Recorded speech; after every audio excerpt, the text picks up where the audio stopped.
Good morning, ladies and gentlemen, everybody else in the world, and all of you aliens who might be visiting and are covering yourselves and pretending to be somebody else.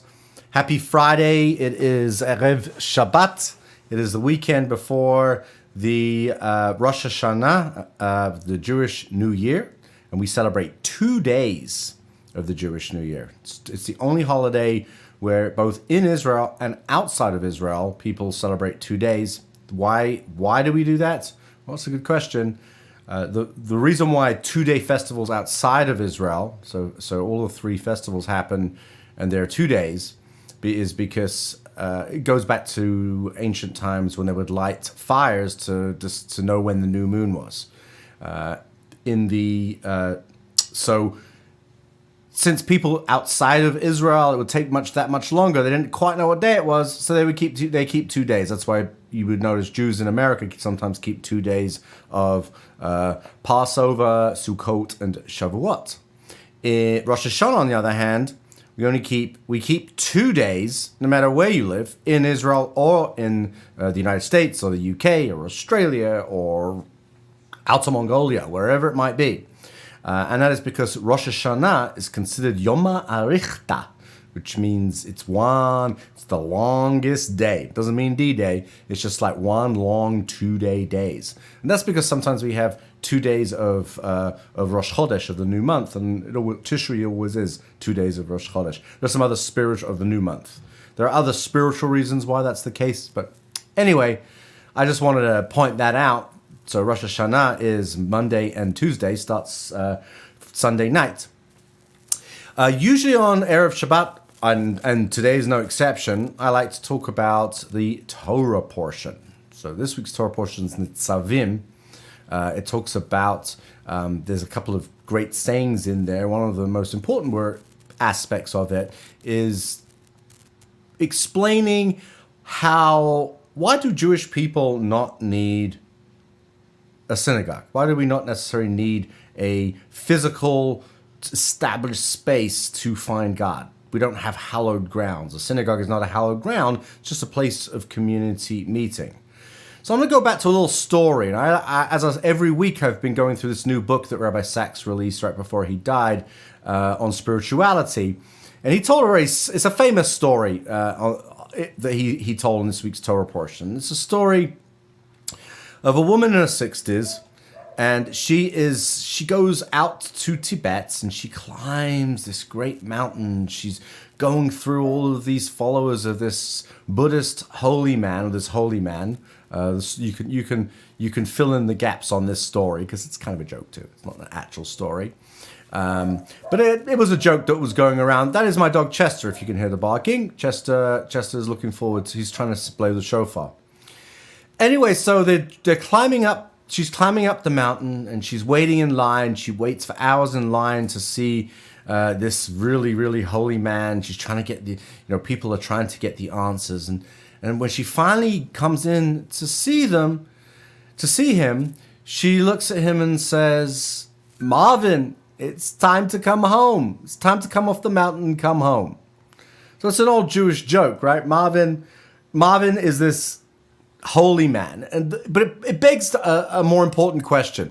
Why is it that so many Jewish people gravitate towards other religions? I mean, this goes all the way back to the Israelites. We worshiped Baal. We were seduced by the Moabites. We were the best Hellenists of all time, right? We were so involved in Greek culture that we were lauded for it. One of the greatest Roman historians, Josephus, he was a Jewish Roman. He obviously followed the Roman traditions. Was he converted the other way around? I might have got that wrong. I get things wrong sometimes. But either way, you look at Mahler, for example, wrote great Catholic masses. Albert Camus described one of the greatest thinkers of all time. He actually came from Jewish parents. Not Albert Camus, but this other great thinker, other great philosopher. Irving Berlin, He wrote one of the most famous Christmas songs of all time. I'm dreaming of a white Christmas. So what is all this attraction that the Jewish people have towards other religions? Is it something lacking in Judaism that means that we kind of seek answers, we seek spirituality in other places? Is it that Judaism itself doesn't have enough spirituality that people are seeking it from outside? That could be an answer to the question. Rabbi Sachs's answer is that maybe rabbis haven't really done enough to advertise the great spiritual elements within Judaism. After all, we know in Kabbalah became very popular after Madonna became a Kabbalist, which is not really a Kabbalist, but you know what I mean. And Kabbalah became trendy, so people don't really know what actual Kabbalah is, but it's somewhat there is a likeness to it in the Hollywood Kabbalah, and it's not just about the red bracelets. And again, I'm going to be talking about this over the coming year as well. But so Judaism has these great spiritual elements. In fact, it's written into the Torah. In this week's Torah portion, there's this word, and it says Moses, in his final address to the Jewish people, which we're seeing in these weeks, he's telling us you don't need to go up on the mountain like I did to find God. You don't need to climb heaven or cross the sea to find God. And he says the word is very near you. It is in your mouth and in your heart, so you may obey it. And so that is a very important lesson in Judaism, is that we don't have to go anywhere to find God. God is in the way we interpret our religion. God is found within us, within the spiritual. We have this very close relationship with God, that we are able to express it ourselves. That's what it means to be the chosen people in this sense. I don't need, someone comes to me as a rabbi and often says, can you please pray for me? And my answer is, I will, of course, put you in my prayers. But at the same time, your prayers are just as powerful as my prayers. Why should I'm no intermediary between you and God. You can be your own intermediary. You can commune with the divine. You can commune with creation, with the creator yourself. You don't need any kind of intermediaries. That's the essence of Judaism. So it still begs that question. Why are there so many Jews that seek these answers in other places? But it all comes back to this idea of education and learning and understanding, is that sometimes we want to look outward to understand. We want to learn from these other faiths so that we can understand. Sometimes we do it so well that we want to adopt those faiths. Now, I'm not saying that if you decide that you want to choose, if you're Jewish and you choose to become another faith, I'm not here to judge you or argue with you about it. All I'm suggesting is that there is a lot more to Judaism than meets the eye. That's the superficial level of it. It's not just about going to your local deli. I'm having breakfast at my local deli actually today. One of my local delis today. It's not just about that. It's not just about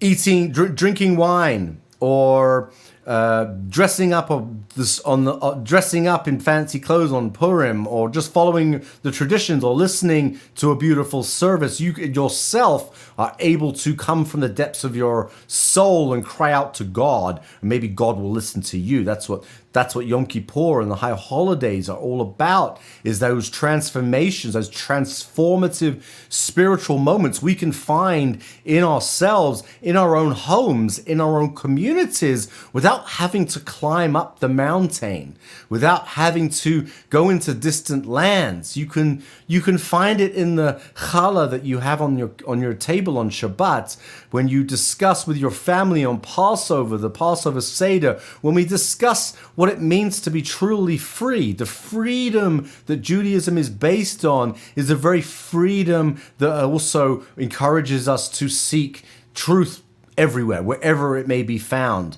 And as I've said on a number of occasions, I love it when I keep these glasses on top of my head. I broke my other glasses. You like my glasses? But the freedom that is essential to Judaism, the justice that is essential to Judaism, encourages us to question. the studying, the education, it encourages us to question. So, of course, I'm attracted to Hinduism and Buddhism and elements of Christianity and elements of Islam and elements of science, all of science. And I want to understand how the universe is created because I was raised from birth to question whether or not it's what led me away from Orthodox Judaism, to be honest with you, is questioning some of the dogmas behind it. I don't necessarily believe in dogma. I think a lot of dogma, I think if dogma works for you and you need dogma and that structure for to move forward, for yourself to develop your own spirituality, that's awesome. But there are also other ways to do it. And the rituals give us some of that as well. You don't have to have a dogmatic approach to those rituals. And I think some of that dogma is what has driven a lot of Jews away from Judaism and has made them seek spirituality in other places because it may not necessarily be as apparent. And again, that might be the faults of people such as myself, rabbis such as myself. That we're not doing such a great job, right? This is Yom Kippur and Rosh Hashanah are a time of reckoning for ourselves, a time where we have to ask those questions. Are we doing a good enough job in teaching the world about what Judaism really means, teaching other Jews what Judaism is really all about? And I would have to say that I think there are a lot of rabbis that do a wonderful job, and there are some rabbis that don't do a wonderful job, but I think we can all do better. I can do better. My colleagues can do better. Some of my colleagues are awesome. They don't need to do anything. If you think I'm criticizing you, I'm not. I'm just saying that we can all do better. That we have to understand you don't need a physical place to find God, but doesn't mean that you don't want to find God as we come together to pray as a community. That's a very powerful element of Judaism. Again, you don't need a physical brick and mortar. Synagogues in the United States, for example, have become, and in England and lots of other Western cultures, have become almost like churches. Which is not to criticize churches, but it's also to say that a synagogue is not a church. It's not hallowed ground. It's just a place that a number of Jews got together to buy a building and then put a Sefer Torah in there and to create a sanctuary where Jews can come together as a community. But your house would work just as well if you to gather a group of like-minded people together to pray, to find their spirituality. It can be anywhere. It can be a hall. It can be in a nightclub. It could be in a restaurant. It could be anywhere that you gather to have these conversations. And I think that's a powerful message: is that Judaism can be found wherever you want to look at it. When you want to look at a sunrise, I get up in the morning. Every morning I look at the sunrise when I go for my morning walk, and it gives me inspiration. I find myself with a close connection with God. That closeness to God, dveikut, is a word in Hebrew which means to cling to, but it also means to it also means that we have a closeness to, that we are that us and God are one and the same in a sense, and that comes back to what our soul is all about. There's another word for God. As I said, there's lots of different names of God that we talk about. The Shekhinah. It's a feminine word of God. Shekhinah refers to the divine essence that rested in biblical times over the temple and also over the Mishkan, the portable tabernacle. But Shekhinah in modern Hebrew, it also means closeness. A shchuna is a neighborhood in modern Hebrew. Your neighbor, shachin, is your neighbor. So God is our neighbor. We look for that closeness. God is right here with us.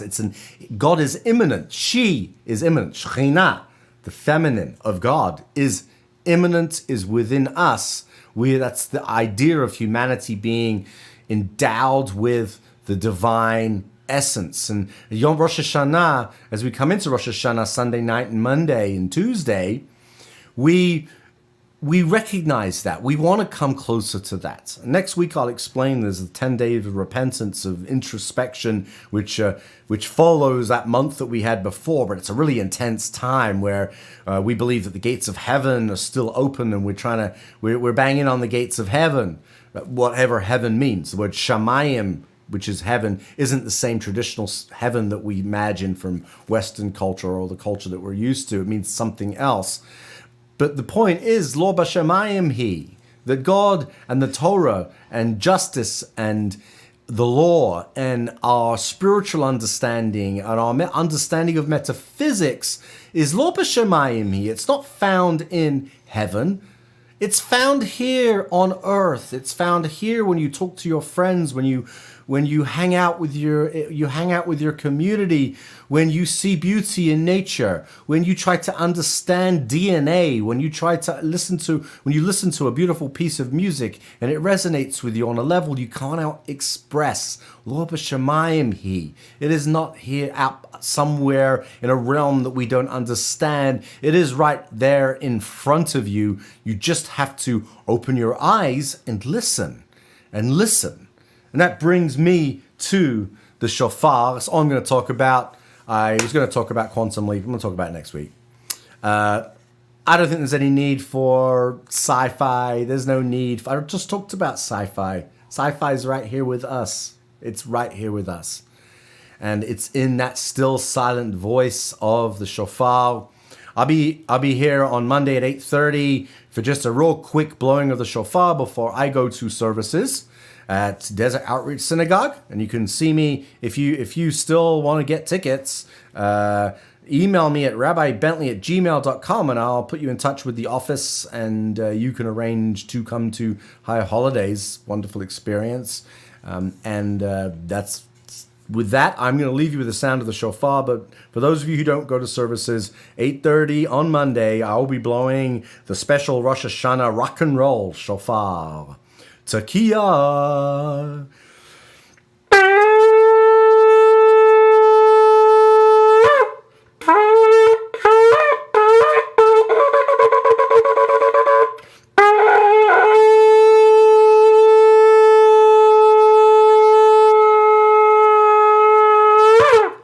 Everybody have a wonderful Shabbat, wonderful weekend, and a sweet new year. May you all be written into the book of life. Live long and prosper, and I'll see you on Monday. Take care. Bye.